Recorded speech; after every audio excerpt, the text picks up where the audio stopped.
apa yang sudah dilakukan pemerintah dalam menangani masalah ini? Dikutip dari bisnis.com, Kepala Bidang Pengelolaan dan Pemasaran Hasil Perkebunan Dinas Perkebunan Provinsi Sumatera Selatan mengatakan banyak faktor yang menyebabkan harga karet di pasaran internasional tak kunjung naik sejak 2013 lalu. Ia mengemukakan salah satu harga karet tidak pernah naik karena kelebihan suplai di pasar ekspor, mengingat terdapat sejumlah negara baru yang menjadi eksportir karet.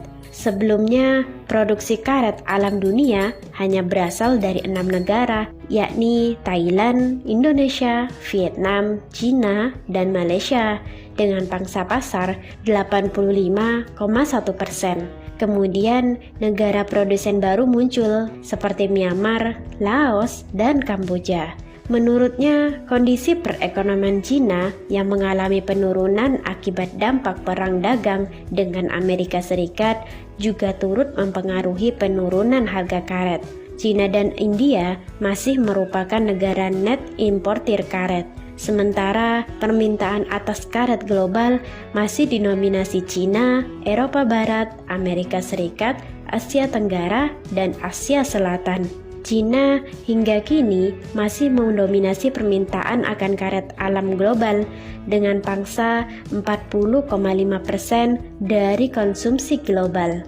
Pertumbuhan ekonomi Cina menjadi faktor utama yang berpengaruh terhadap permintaan karet alam dunia.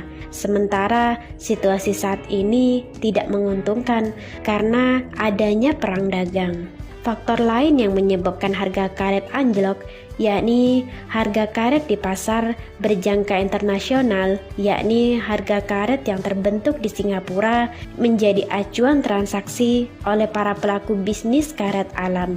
Kemudian, harga karet di pasaran internasional juga tergantung dengan kurs falas, yakni harga komoditas memiliki hubungan dengan nilai tukar mata uang regional terhadap dolar Amerika Serikat.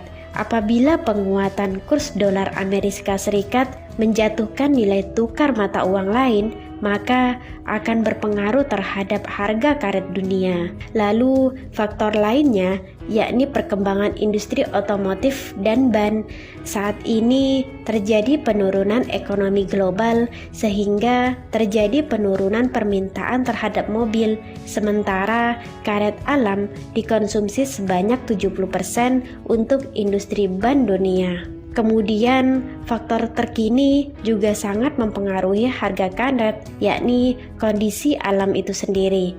Pada tahun 2017, terjadi bencana banjir di Thailand dalam skala yang cukup besar, sehingga petani sama sekali tidak bisa melakukan penyadapan. Kondisi ini berakibat ketatnya pasokan karet alam ke pasar global yang berdampak pada naiknya harga karet alam. Saat ini juga terjadi serangan penyakit gugur daun yang menyebabkan turunnya produksi karet alam secara signifikan hingga di atas 15%.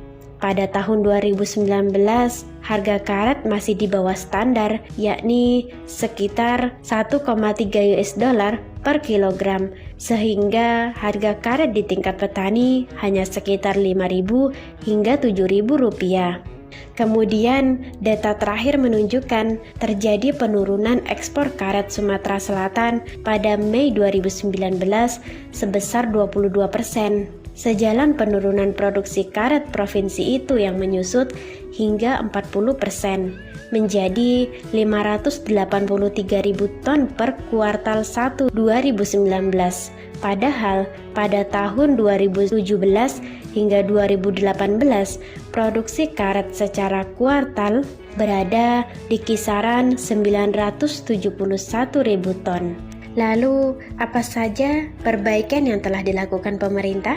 Dikutip dari website resmi Kementerian Pertanian Republik Indonesia, upaya pemerintah untuk meningkatkan harga karet yang sempat turun terus dilakukan, salah satunya dengan mengatur ekspor karet, sehingga stok karet di pasar internasional dapat dikendalikan.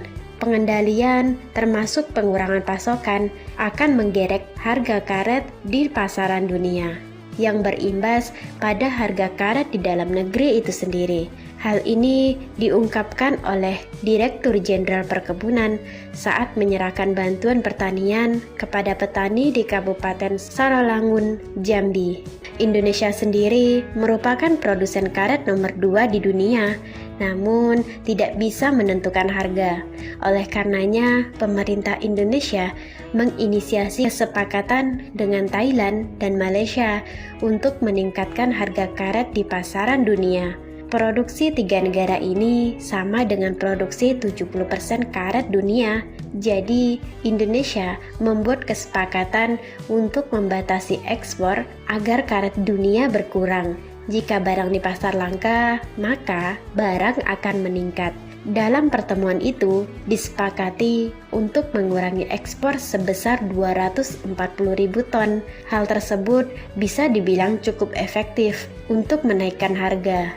Dalam pertemuan tersebut disepakati Indonesia akan mengurangi 98.000 ton ekspor karet ke pasar dunia, sementara Thailand akan mengurangi 130.000 ton dan Malaysia sebanyak 12.000 ton. Pengurangan ekspor ini sendiri merupakan program jangka pendek. Untuk jangka menengahnya, ada program peningkatan serapan karet dalam negeri, sedangkan jangka panjangnya adalah meningkatkan produktivitas dengan melakukan peremajaan atau replanting. Untuk peningkatan serapan karet dalam negeri, Bapak Presiden Joko Widodo telah memerintahkan Kementerian Pekerjaan Umum dan Perumahan Rakyat menggunakan karet sebagai tambahan aspal untuk membangun jalan. Melalui program ini, Kementerian PUPR dan PTPN membeli karet dari petani melalui unit pengolahan dan pemasaran bokar, yaitu bahan bokar, bahan olahan karet, atau UPPB, dengan harga di atas 9.000 per kilogramnya. Harganya termasuk berpotensi meningkat lagi seiring peningkatan kualitas karet yang dihasilkan. Selain itu, pemerintah juga terus mendorong peningkatan serapan karet oleh dunia industri. Data dari Gabungan Perusahaan Karet Indonesia menyebutkan baru 60% dari kapasitas produksi kram rubber yang dimanfaatkan. Jadi, masih ada 40% lagi kapasitas produksi yang belum dimaksimalkan. Selama ini, produksi karet Indonesia mencapai 3,6 juta ton per tahun. Namun, konsumsi dalam negeri sendiri baru mencapai 650.000 ton per tahunnya. Dalam upaya menjaga dan meningkatkan produktivitas produksi karet, Kementan meluncurkan program jangka panjang berupa peremajaan atau replanting kebun karet milik rakyat dengan target 50.000 hektar per tahun.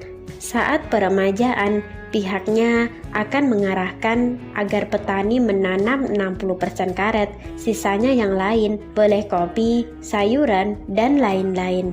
Jadi, saat menunggu 3 hingga 5 tahun karet berproduksi, ada hasil lain yang bisa langsung didapat. Dalam upaya peremajaan tanaman perkebunan, termasuk karet, Kementan telah meluncurkan program BUN 500, yaitu menyiapkan 500 juta benih berkualitas dalam 5 tahun ke depan.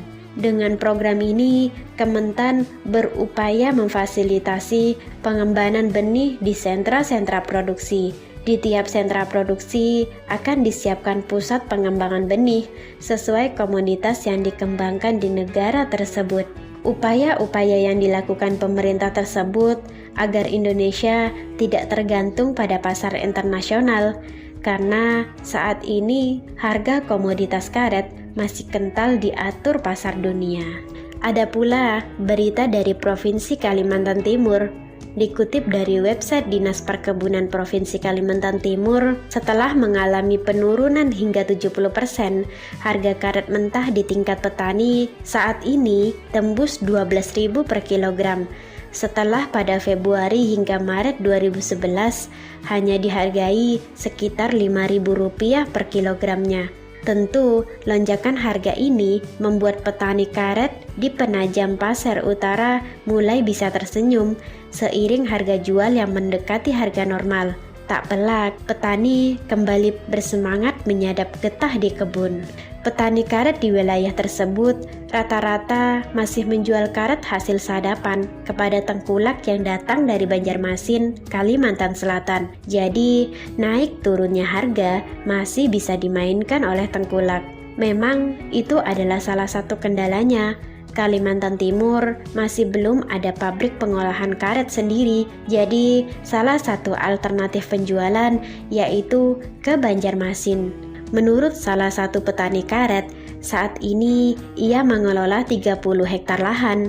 Setiap bulannya menghasilkan 2,5 hingga 3,5 ton per bulan. Jumlah tersebut belum maksimal karena yang disadap hanya sebagian dari 30 hektar tersebut.